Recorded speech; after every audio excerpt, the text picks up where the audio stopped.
147 കോടി ഇന്ത്യൻ ജനങ്ങളുടെ പരമാധികാരം തീരുമാനിക്കപ്പെടുന്നത് ഇന്ത്യൻ പാർലമെന്റിലോ അതോ മറ്റേതെങ്കിലും രാജ്യത്തിന്റെ അധിപനിലൂടെ എന്ന ചോദ്യം 2026 ഫെബ്രുവരി 2-ാം തീയതി ലോകത്തിന്റെ മുന്നിൽ ഇതാ ഉയർന്നു വന്നിരിക്കുന്നു. ഒരിക്കൽ കൂടി ഇന്ത്യയും മറ്റ് രാജ്യങ്ങളും തമ്മിലുള്ള സാമ്പത്തിക വ്യവഹാരങ്ങളിൽ മൂന്നാമതൊരു രാജ്യം ഇടപെടുന്നു.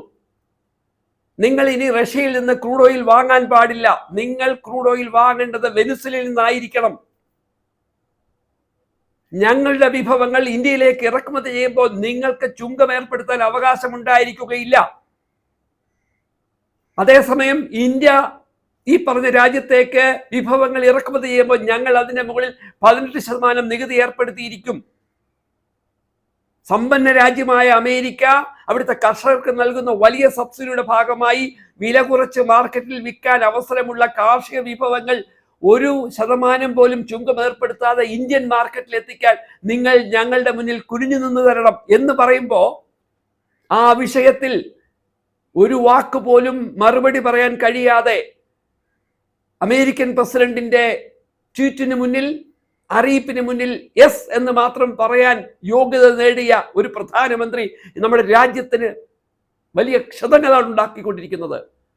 ഇന്ത്യ എന്ന മഹത്തായ രാജ്യം, ലോകത്തിലെ തന്നെ ഏറ്റവും കൂടുതൽ ജനസംഖ്യയുള്ള, ജനാധിപത്യത്തിന്റെ വലിയ പരീക്ഷണങ്ങൾ നടത്തിക്കൊണ്ടിരിക്കുന്ന ഒരു രാജ്യത്തെ ജനങ്ങളുടെ അവകാശങ്ങളിൽ, അവർക്ക് വിഭവങ്ങൾ വാങ്ങാനും വിൽക്കാനും മറ്റു രാജ്യങ്ങളുമായി ബന്ധപ്പെട്ടുള്ള അവർ അനുഭവിച്ചു കൊണ്ടിരിക്കുന്ന പരമാധികാര രാജ്യത്തിന്റെ അവകാശങ്ങളിൽ ഇതാ മറ്റൊരു രാജ്യം ഇടപെടുമ്പോൾ ആ വിഷയത്തിൽ മൂക്കുകുത്തി എല്ലാം ശരി ശരി എന്ന് പറയുന്ന തരത്തിലേക്ക് നമ്മുടെ പ്രധാനമന്ത്രി മാറിയിട്ടുണ്ട് എങ്കിൽ നമ്മുടെ ജനാധിപത്യത്തെ അട്ടിമറിക്കുവാൻ മറ്റൊരു രാജ്യത്തിന് അവസരം കൊടുക്കുകയാണ്.